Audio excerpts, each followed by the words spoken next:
Welcome back, YouTubers. This is going to be a review of the Power Rangers Lightning Collection 2-pack of Astronema and Andros, the Red Space Ranger. Now, this is ironic because, and this is a big spoiler, these two are siblings. Astronema's real name is Corone. She's the big motivation for the main character through most of the series, if not all of it. But anyway, let's get to the figures and the box. First, the box. As you can see, it's got the characters on either side, very similar to the Rita and Zed wedding box I did a while back. Back has them clashing, the half portraits on either side, so, you know, pretty standard. Next, the figures. Andros here is pretty identical to Carlos's figure, the Black Space Ranger. In fact, if you look at the two characters side by side, I don't think you can tell a single difference between them, really. I think these are the exact same molds, just recolored, which is fine. I mean, I hate to point this out to people who don't know, but a lot of figures do this. In fact, most of the original Power Ranger ones use the exact same body types, not just for the boys, but for the girls, too. The Flip Morpher ones, which were the first ones that included all the Rangers of the original series, were basically identical to each other.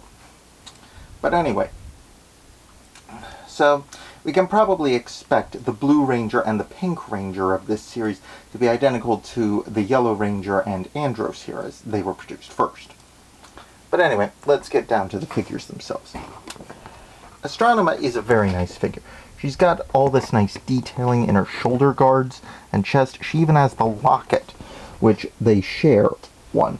Too bad Andros doesn't come with one, but it's under his morphed form. She also has this weird boomerang piece, which I don't really like. It wasn't used that often, so it's kind of superfluous. The staff she uses is usually her main weapon of choice. The end is a blade. It's used to cut through something in the final episode.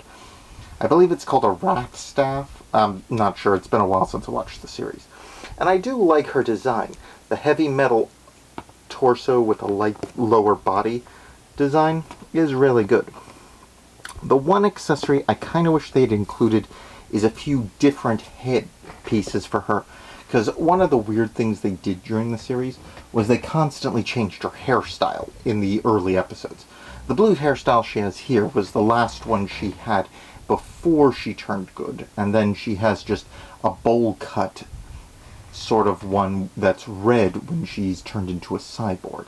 I'm kind of hoping we're going to get the cyborg version of her, because that's when she's truly evil.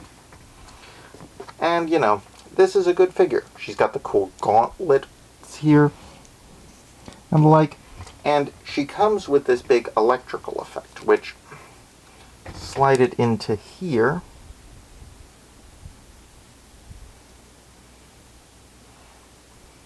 Since her staff could fire bolts of energy, it looks pretty good coming out of the staff.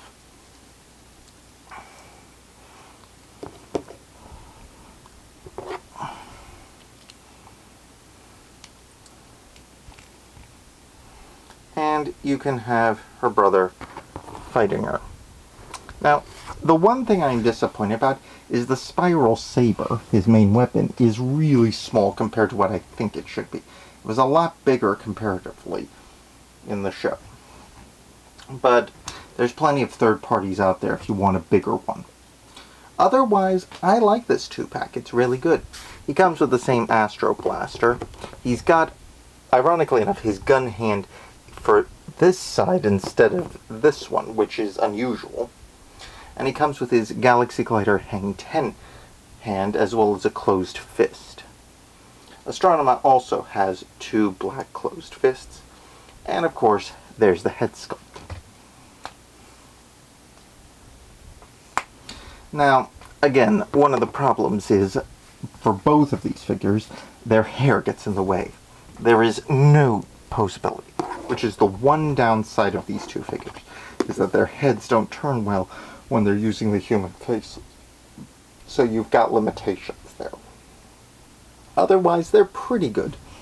I'd have to say Andros's face is pretty accurate, though I don't think they got the coloring of his hair quite right. He did have blonde streaks through it, but they weren't, like, quite that beige. It needs more texturing, in my opinion, but, I mean, this is a cheaper figure than that, so, I mean, you can't really be too choosy. Overall, I do like this 2-pack, and I do recommend picking it up, especially if you're an In-Space fan, because it gives you the lead villain for most of the series. I'm kind of hoping we'll get Ecliptor and Darkonda, as we've gotten the Psycho Rangers, and we're getting even the Silver one. And they've already announced plans for the rest of the Rangers, sans the Silver Ranger, though we are kind of getting him in the Silver Psycho Ranger, because that's him in disguise. Anyway, please like, subscribe, comment below, share this video, and I'll see you all next time. Ciao.